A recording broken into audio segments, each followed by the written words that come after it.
ભાઈ ભૂરાભાઈ કરપડા, ગામ ખંભાળિયા, તાલુકો મૂળી. હવે આજથી 110 વર્ષ પહેલા અમારા સુરત દેવળ મંદિરની સ્થાપના થયેલી, જે સમગ્ર કાઠી ક્ષત્રિય સમાજના આસ્થાનું કેન્દ્ર છે. ત્યારે ત્યાં જે જમીન છે એ રાજા રજવાડા વખતથી ચોટીલા દરબારશ્રીએ આ જમીન સુરત દેવળ મંદિરને દાનમાં આપેલી. એ જમીન કોઈ સરકારશ્રીએ આપેલી નથી.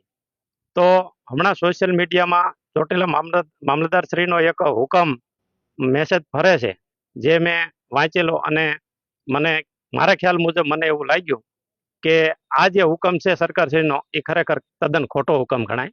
કારણ કે આ જમીનો છે રાજાશાહી વખતથી અમારા મંદિરને દાનમાં દીધેલી છે, કોઈ સરકારે અમને આપેલી નથી.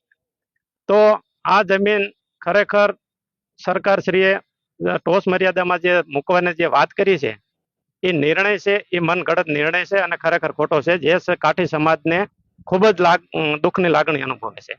બીજું કે જે તે સમય વખતે ગૌશાળામાં ગાયો ઓછી હતી અને ત્યારે પણ આ જમીનનો ઉપયોગ ગાયોના માટે જ થયેલો, અને અત્યારે ગાયોની સંખ્યા ઘણી બધી વધારે છે.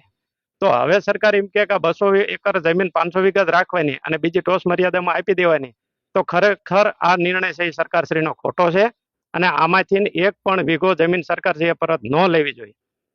કારણ કે અત્યારે ગાયોની સંખ્યા એટલી છે અને મંદિર જે છે એ તો કાઠી સમાજે બનાવેલું છે, ત્યાં કોઈ સરકારશ્રીનો કોઈ ફાળો નથી.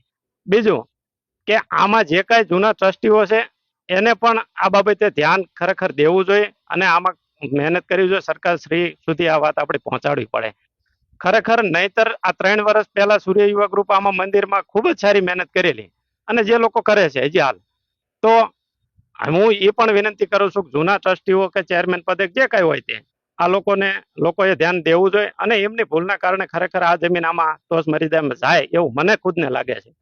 તો મારું એટલું જ કહેવાનું છે કે આમાં તમામને કાઠી ક્ષત્રિય સમાજને ધ્યાન આપવી જોઈએ અને સરકારશ્રીને એક વિનંતી કરું છું કે આનો તાત્કાલિક નિર્ણય અને નિવેડો લાવે.